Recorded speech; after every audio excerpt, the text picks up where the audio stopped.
क्या हुआ जब कुरुक्षेत्र में महाभारत की खुदाई के दौरान मिला 5000 साल पुराना दिव्यास्त्र, जिसके दर्शन पाने के लिए लोगों की भीड़ जमा हो गई। इस घटना की शुरुआत करने से पहले महादेव के सच्चे भक्त कमेंट बॉक्स में हर हर महादेव जरूर लिखें और हमारे चैनल को सब्सक्राइब करके बेल आइकन को जरूर प्रेस कर लें। इस घटना की शुरुआत होती है भारत की राजधानी दिल्ली शहर से, जहां अनिमेष शर्मा नाम के एक व्यक्ति रहा करते थे और जिन्हें बचपन से ही महाभारत में बहुत रुचि थी, क्योंकि उनका मानना था इस दुनिया में बहुत युद्ध हुए लेकिन महाभारत जैसा युद्ध आज तक नहीं हुआ, क्योंकि जहां एक ओर कौरवों की बहुत सारी सेना थी, वहीं सामने केवल 5 पांडव थे, लेकिन उनके सारथी स्वयं भगवान श्री कृष्ण थे। एक बार अनिमेष अपने कॉलेज के प्रोजेक्ट हेतु महाभारत के अस्त्रों पर रिसर्च कर रहे थे। उन्होंने कई प्रकार के अस्त्रों के बारे में जाना, जैसे कि अग्नि अस्त्र, वायु अस्त्र, वरुणास्त्र, सूर्या अस्त्र और इस तरह के कई ब्रह्मास्त्र समेत कई स्तरों पर जब वे रिसर्च कर रहे थे, तब उन्होंने सोचा कि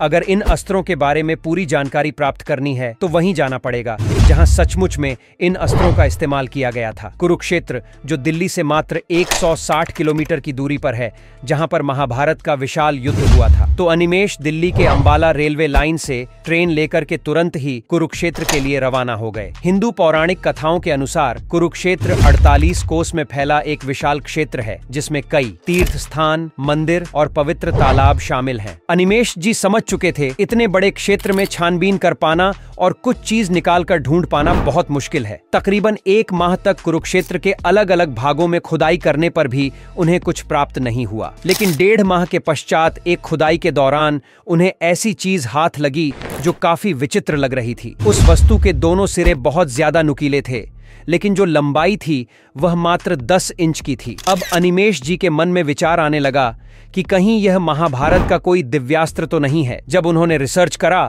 तो पाया कि जो वस्तु उन्हें मिली थी वह हूबहू वज्र अस्त्र के समान मेल खा रही थी, लेकिन यह वज्र अस्त्र क्षतिग्रस्त लग रहा था। ऐसा लग रहा था इसका इस्तेमाल हो चुका है। महाभारत के युद्ध में पांडव और कौरव दोनों ही काफी शक्तिशाली थे, लेकिन इस युद्ध में अर्जुन को मारने के लिए कर्ण इसी अस्त्र का इस्तेमाल करना चाहते थे, लेकिन बाद में इस अस्त्र का उपयोग उन्हें घटोत्कच को मारने के लिए करना पड़ा। जब इस अस्त्र के ऊपर शोध किया गया तो पाया गया कि यह तकरीबन 5000 साल पुराना है और महाभारत का युद्ध भी आज से तकरीबन 3 से 5000 साल पहले ही हुआ था। तो अनिमेष जी यह बात समझ चुके थे कि उन्होंने महाभारत के एक बहुत ही दिव्य अस्त्र की खोज की है, जिसके बाद अनिमेष शर्मा का नाम इतिहास में भी अमर हुआ। साथ ही साथ इस अस्त्र को हमेशा हमेशा के लिए दिल्ली के संग्रहालय में सुरक्षित रख दिया गया। तो दोस्तों, इस घटना को लेकर आपके क्या विचार है? क्या आप कभी कुरुक्षेत्र गए हैं और आपकी महाभारत में कितनी आस्था है?